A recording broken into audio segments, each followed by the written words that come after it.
And if you go through this and consistently, the only thing you're going to do is have a better body. Even if it's not going to get to where you want it to get at, but trust me, you're going to be in a better place than you are right now. You're going to be healthier than you are right now. You're going to live longer than.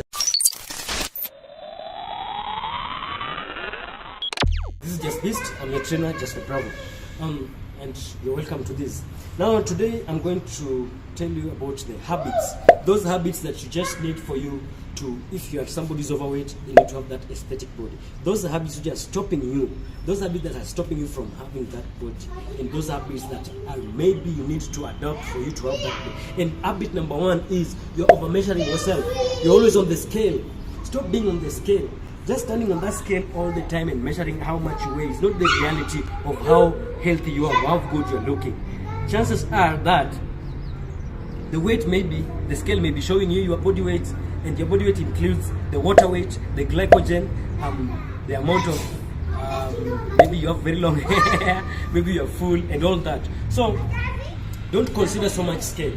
I've heard of so very many people who tell me that I never knew I was improving until I saw my sister who has not seen me for 2 months, who told me that by the way, I've shed some weight. So sometimes it might not show, because when you go to the scale, maybe you're weighing even more, but that doesn't necessarily mean that it's not working. So I don't want you to depend on the scale, and sometimes the scale can fool you. There's do you know that you weigh more when you wake up than in the evening? See, you weigh more when you've eaten and when you're not. You weigh more when you're dressed in heavy clothes than when you're not. So there are very many factors that can really fool you when you're on this journey of losing weight. So I just need you to forget about the scale for now, at least for the next 6 months. Just forget about it. Just forget about it, put it away. Then somebody will ask me, how do I get to know the progress? That takes me to point number 2. I want you to have pics as your friend. Have camera as your friend. Make sure you take pics either once every Monday or every Friday, any day. Just choose any day of your choice. Then you take pics each and every week. 1 pic per week or 2 pics, just to compare. Because with the time, 2, 3, 4, 5 months later, if you look at it, you'll see the difference. But when you keep on looking at your body every day, because you see yourself all the time, they say that the person you take for granted the most is you, because you're most familiar with yourself. You see yourself all the time. So you'll not even be able to see sometimes when you improve, because you see yourself all the time. So you need to sometimes go back and check those pics to see how much progress you're making, because that progress will motivate you to continue staying in the gym. Some people just give up because they don't see progress in the scale, and sometimes the scale is fooling you. So take those pics, put them somewhere. If you can post them on YouTube or Facebook or Instagram if you want to, or you can just take them, or you can share with somebody who can stick them on a wall.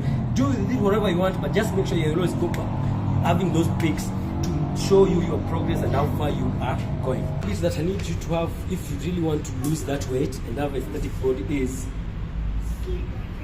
have an accountability partner. What is an accountability partner? That's just somebody you tell that, by the way, this year I'm losing weight. Just tell somebody this year I'm losing weight. Just make it public. Or it's better still, if you don't have anybody, go to social media. Post there a pic of you fat right now. Then right there, this is me, January 2020, this. And I want by 2030 or 2027 or 20, this is what I want to have lost this amount. Then post it there. Why am I asking to do this? What's going to happen with this is that many times we fool ourselves. They say that the easiest person to bullshit is yourself, but it's very difficult to bullshit other people. So when you post it there, you'll have people. Let's say if you have a best friend or you have a girlfriend or a boyfriend, tell them, but they, babe, this time I want to lose. This year I'm losing it. It also shows that you're serious. And number 2, you always have somebody who's asking you, by the way, you say, how far with your weight? How far with workout? I don't see you going to the gym nowadays. It will make you wake up and go even when you want to give up. So I want you to have that accountability partner. It can be your friend, it can be somebody you know, it can be social media, anywhere. But just have something that you always go back and reminds you, oh, by the way, you said you do this.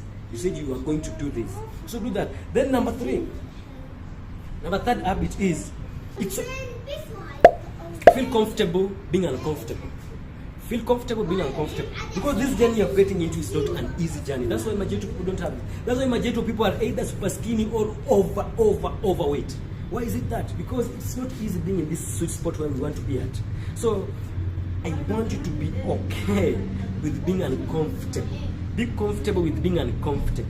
What does that supposed to mean? Be comfortable with feeling hungry, because if you're going to go through intermittent fasting, there are going to be hours you have to have discipline and wait to feel hungry for sometimes. And if you're somebody who's used to eating anytime they feel hungry, this is going to be a problem for you. So I need you just to accept this fact that this is what I want and this is what it costs. Because in this life you can have anything, but you can't have everything. So if you want to have this, you have to give up this. If you want to have this health and beautiful body, you have to have this. You have to give up this comfort of always wanting to eat all the time. So how do you do that? Just accept. When you go to the gym, when you pump and the 8th rep is very, very heavy and it's feeling painful, and you feel like there are 3 more to go, and you're like, because of the pain you want to drop it down, remember one thing: it's okay to be uncomfortable. So just continue, feel the pain. Sometimes you feel like it's not good. You don't feel like waking up in the morning because you need to go to the gym.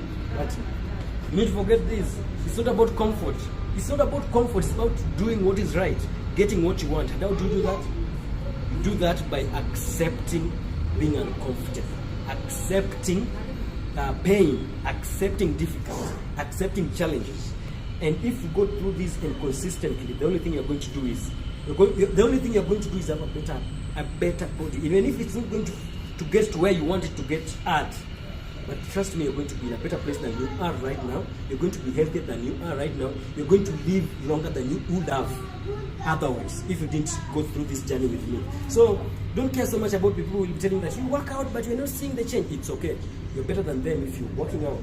You're better than them if you're dieting, because it might not show, but you're the one who knows the benefit. You're going to sleep better, you're going to have less stress, and you're going to have a better life. So if you really care about your health, if you want to really care about your future and care about people in your life, share with them this video, and why not subscribe?